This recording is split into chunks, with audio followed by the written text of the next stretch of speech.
Hello. Chapter 11, Genesis. We continue. We just had a mouthful. By the way, I got a couple of names wrong, mispronounced them. You know, we live in a world and society that wants to call people dumb if they mispronounce a word. Remember Dan Quayle, how the media, he's the dumbest man there ever was on the face of the earth because he misspelled potato, even though the word he used wasn't accurate spelling of it, and even though he was set up to fall in this context. You're not dumb if you mispronounce a word.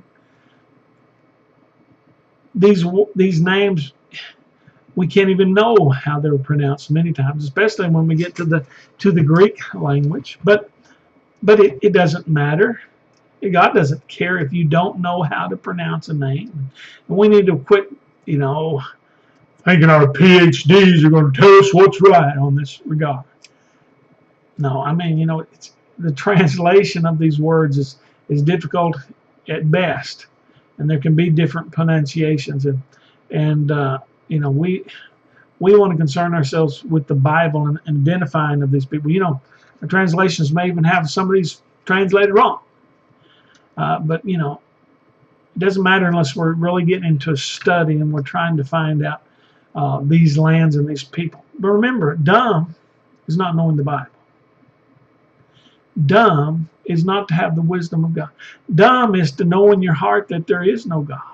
A lot of times, dumb is evil.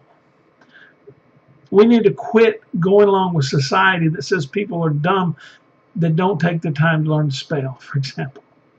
Now, I'm not encouraging you not to study for your spelling test, Joseph. But the point is that it doesn't make you dumb not to know how to spell. And you can be wise by knowing God's word. Of course, it's going to help to learn to spell. But sometimes our ideas of dumb are just dumb. No, they're just wrong. We need to be careful about that kind of thing. I believe the Bible is for the common man. The world, the preeminent men want us to think if you don't know how to say some word, you don't know the Bible. Because you see, they want you to follow after them and support them, give them money. They're preaching for different motives. Genesis chapter 11. And the whole earth was of one language and of one speech. And it came to pass, as they journeyed from the east, that they found a plain in the land of Shinar, and they dwelt there. And they said one to another, Go to, let us make brick, and burn them thoroughly. And they had brick for stone, and slime they had for mortar. Okay. Everybody spoke the same language. They came off the ark. All the land of the world was connected together, and so they were making brick. They had educations. They knew how to make brick and build brick homes. We already saw that early in Genesis. Verse 4, and they said, Go to, let us build a city and a tower whose top may reach into the heaven. Let us make us a name, lest we be scattered abroad upon the face of the whole earth. Again, all the world was together, and God had told them to go and spread out to the world. But they said, no, let's just make a tower going up to heaven, not heaven where God is, but, heaven where the birds fly. So that we can all see this tower, you see, and so that we won't get too far away. Or if we do, we'll always know how to come in. This is going to be our rally tower. When God said, don't rally, spread out. Verse 5, and the Lord came down to see the city and the tower which the children of men builded. And the Lord said, Behold, the people is one, and they have all one language, and this they begin to do, and now nothing will be restrained from them, which they have imagined to do. It's fascinating, isn't it? I made men too talented. I helped them out too much. I gave them all the same language. They can communicate. And they're just going to rebel against me because they can and they're capable of it.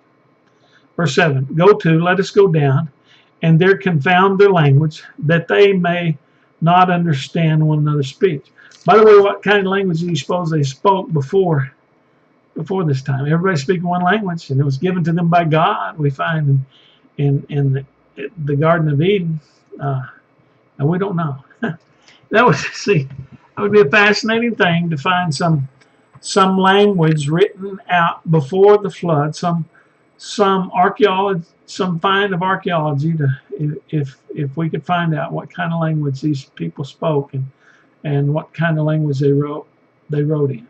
You know, some men have figured out, they found out where the remains of the ark, because they found a plaque that said Noah in the Hebrew. We don't know that they spoke Hebrew or wrote Hebrew before the flood. They all spoke one language. If I was guessing, I would say a combination of all the languages we use today. You know, I would just assume that when God created man, more ancient, more perfect, that man was smarter. He was probably using all of these, and maybe God just limited men's intelligence when he divided their language.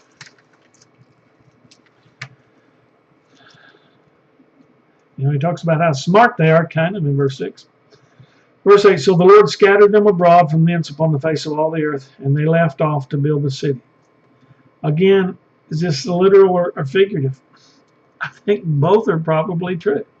I think, God may have literally taken some and spread them out some places, or just the fact that they couldn't communicate. Some of them got frustrated and walked away from the others, but they quit the work of the ark. Therefore is the name of it called Babel, because the Lord did there confound the language of all the earth, and from thence did the Lord scatter them abroad upon the face of all the earth. These are the generations of Shem. Okay, again, back to our literal and figurative. You take something figurative, literal, if you can. So when we read that God scattered them, I think literally I think we should think that God spread them out. Yeah, I mean, literally plucked them up, if you will, and put them in different places, literally. But could it be figuratively too, just because the language, and it absolutely was that. So that's why I think both of those are true. Now,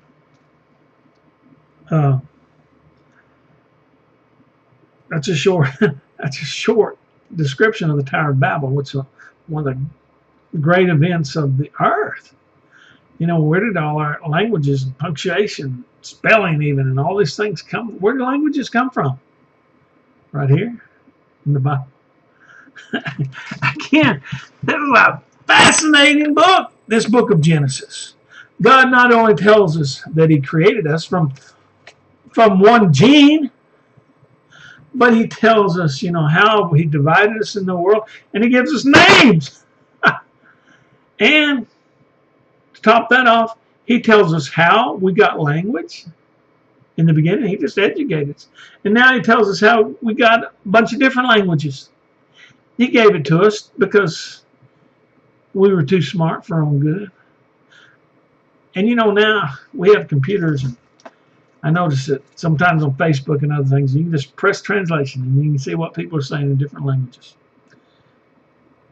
You think we're outsmarting ourselves again? Maybe. Well, we are, because we determined to do evil together today, still, don't we? Verse 10, these are the generations of Shem. Shem was 100 years old and beget Arphaxad 2 years after the flood. And Shem lived after beget Arphaxad 500 years and beget sons and daughters. And Arphaxad lived 530 years and beget Selah. Now, it's interesting because you're going to find out that men are going to still live a long time, but ages are gradually going to start getting shorter and shorter. And Arphaxad, in verse 13, Arphaxad lived after beget Selah 403 years and beget sons and daughters. And Selah lived 30 years and beget Eber. And Selah lived after beget Eber 403 years and beget sons and daughters. And Eber lived 34 years and beget Peleg. And Eber lived after he beget Peleg 430 years and begat sons and daughters. And Peleg lived 30 years and begat Reu. And Reu lived after begat Reu 209 years and begat sons and daughters. And Reu lived 230 years and begat Sherug. And Reu lived after begat Sherug 207 years and begat sons and daughters. And Sherug lived 30 years and begat Nahor. And Nahor lived after begat, and Sherug lived after begat Nahor 200 years and begat sons and daughters. Verse 24. And Nahor lived 29 years and begat Terah. And Nahor lived after begat Terah 119 years and begat sons and daughters. Verse 26. And Terah lived 70 years and begat Abram, Nahor, and Haran. We're catching up on this seed line, aren't we? Abraham, he will come to know. We're going to get into the story of Abraham pretty quick here. Now these are the generations of Terah, and Terah begat Abram and Nahor and Haran begat Lot. And Haran died before his father Terah in the land of his nativity in Ur of the Chaldees. And Abraham and Nahor took them wives. The name of Abram's wife was Sarai, and the name of Nahor's wife Malchi, the daughter of Haran, the father of Milcah, and the father of Ishkar. But Sarai was barren, she had no child. When Terah took Abram his son, and Lot his son of Haran, the son's son, and Sarai his daughter-in-law, his son Abram's wife, and they went forth with him to Ur of the Chaldees to go into the land of Canaan, and they came into Haran and dwelt there. And the days of Terah were 205 years, and Terah died in Haran. Again, we have the Tower of Babel, some genealogy, and men are living, less time. And now we're going to get into Abraham later. Lot, his what is it? His brother here in this context. Anyway, we're continuing the seed line. The book of Genesis is now picking up. We're going to start talking about more details about men.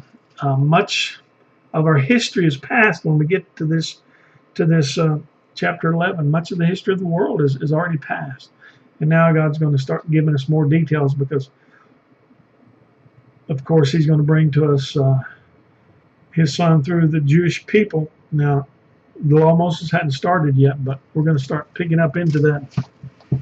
Start finding out about these Old Testament Jews. They're going to come on the scene sooner now that we got past this. Appreciate your attention.